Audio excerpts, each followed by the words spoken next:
Hi guys, welcome back. Today's video is going to be about my journey to becoming a mum, and I will talk you through the whole thing from beginning to end, and it will be focused on my feelings and thoughts about the whole experience, because it is a life-changing experience, isn't it? And before we become mums, we don't think that it's going to change our lives as much as it actually does. So I just wanted to talk about my whole journey and my thoughts about starting a family before I decided to have kids, my feelings towards losing a baby and how that made me feel, then becoming a mum and kind of losing myself as a person, then finding myself again and throwing myself like headfirst into motherhood.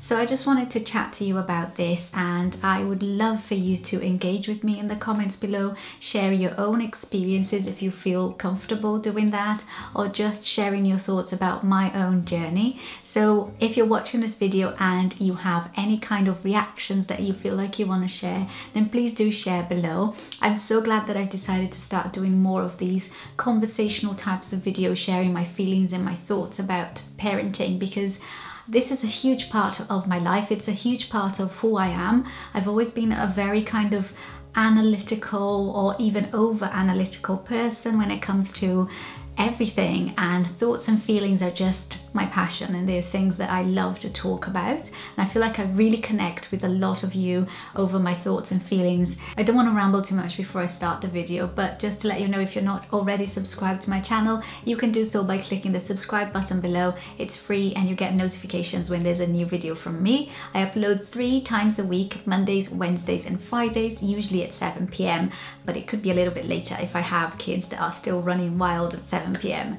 So anyway, let's start from the very start. When I was a teenager, I was very career driven. I thought I wanted this big, huge, powerful career for my life, and I knew I wanted to be a mum, but that was more of like another tick on my list of things that I wanted to accomplish in life, rather than a passion or something that, you know, like drives me.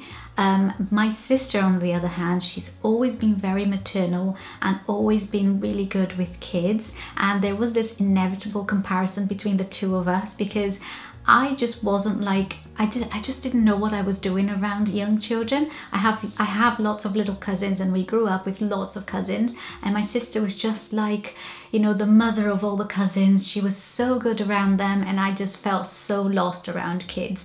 And I always thought when I was little that if I ever became a mum, that I would be a terrible mum. It was just this running joke that my sister would be like the best mum in the world, and I would be the one kind of like awkwardly holding my own baby and not knowing what to do. So that's how I was thinking when I was a teenager, and I clearly didn't know what becoming a mum would mean to me, and it's just the best thing that's ever happened to me.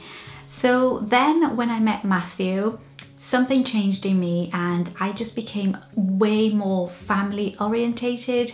I wanted a family. I wanted to embrace the whole like being a mum thing. And we got married in 2013 when I was 27. So I wasn't like massively young, but I wasn't sort of like clock ticking kind of age. I felt like we had a few years, but we didn't want to wait. We just really wanted to start a family as soon as possible. And those conversations between me and him, we were always on the same page, and it was like, this is what we want. We want to have children in our lives. We want to, you know, to have a family. So let's just give it a go. And we started trying for a baby pretty quickly after we got married. And my first pregnancy, unfortunately, ended up being an ectopic pregnancy. So if you haven't seen my ectopic pregnancy story, I'll leave it linked below.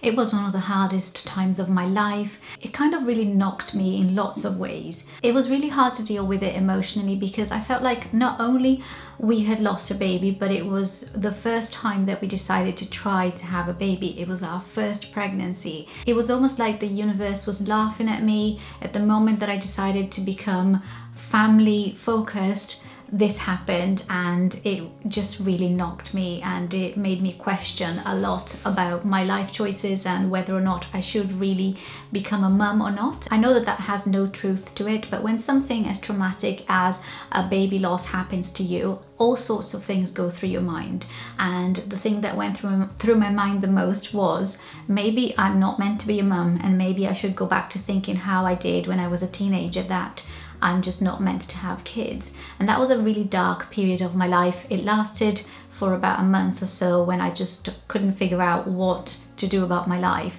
But once I came out the other side of it, I realized that I wanted kids now more than ever, and that we were determined and focused on having a family. And so it gave me the boost that I needed to feel confident that that was the right decision. It wasn't so much as, yeah, you know, you get married, then you have kids, kind of, this is what life is all about. To me, it was, this is what I want for my life and I am going to get it. So we were very lucky to get pregnant pretty much after that ectopic pregnancy.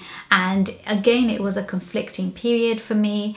I felt so happy to be pregnant, but so nervous and anxious about losing that pregnancy. And both my pregnancies since the ectopic pregnancy have had the same emotional attachment to it. And it's this overwhelming feeling that I might lose this baby.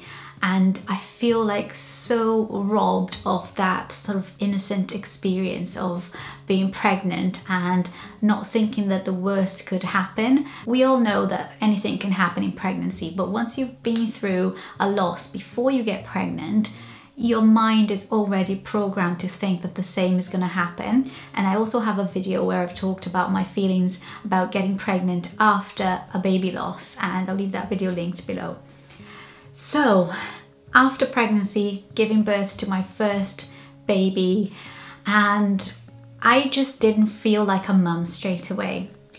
I think I felt like I was just going with it. I just felt like I was this imposter mum, that people were calling me mum, but I didn't feel like one, because in my mind a mum knows what they're doing. It's all these preconceptions that I had in my mind about what being a mum was and what it meant, and it was just so much that I wasn't about those ideas that I had, and it made me feel like a fraud. And those feelings only lasted for a few weeks until I realized that actually being a mum means something completely different to every single one of us. And we know that there are mums out there who know exactly what they're doing. There are mums who have no idea what they're doing, and there are some in between. And because I was in the category of mums who had no idea what they were doing, I felt like I wasn't a mum because of that. So redefining what being a mum was to me was a huge part of me becoming the mum that I am today.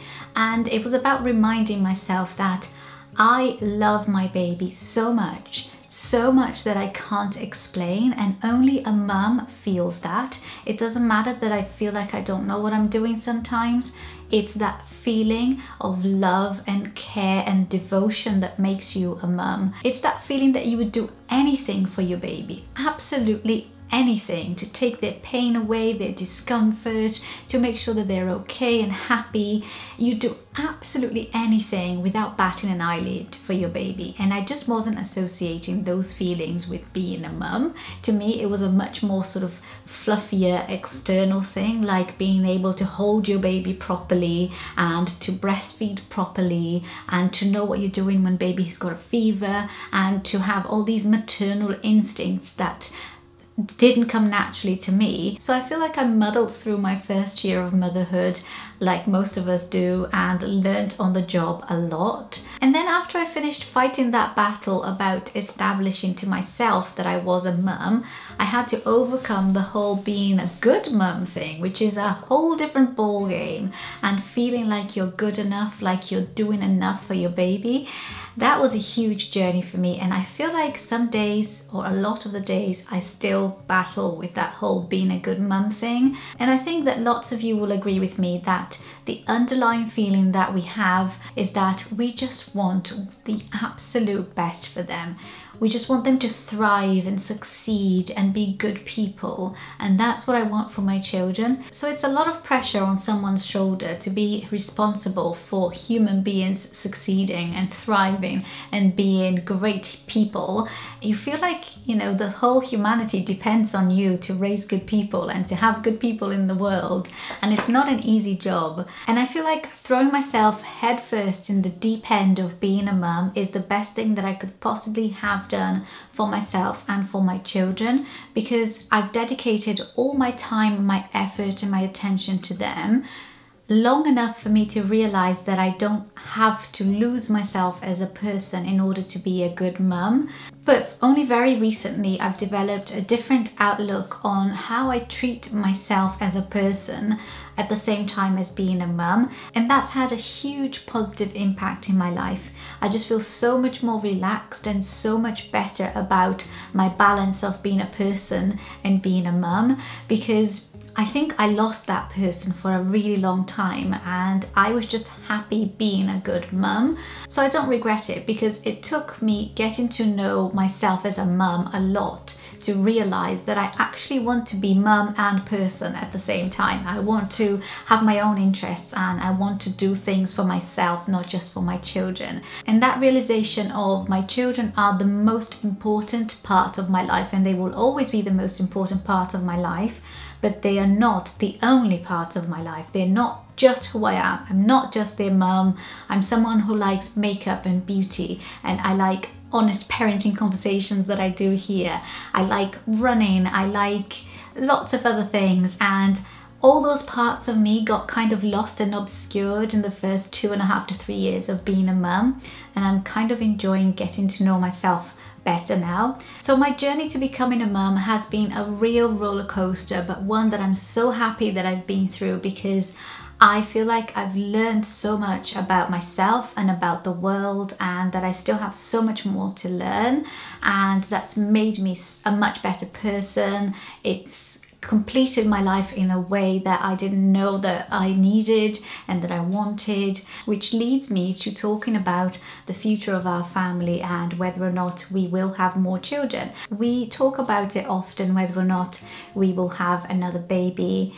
We both come from families of 3 and we kind of want what we had, but at the same time we are really happy with the way things are at the moment, kind of getting our lives back, getting ourselves back, focusing more on like spending quality time as a family, and it's just a really tough decision at the moment for us. I just kind of feel like I will never feel complete even if I have 5, 6, 7 children, but I've always wanted 3. So yeah, the future is uncertain whether we will have another baby or not. So that's where I will leave this video. I would love for you to share your journey to becoming a mum and how you felt before and after becoming a mum, and the thoughts and emotions associated with it. I hope you enjoyed this video. If you did, please give it a thumbs up. Don't forget to subscribe if you're new, and share it with your friends if you think they might enjoy this video. And I'll see you all in my next video. Bye.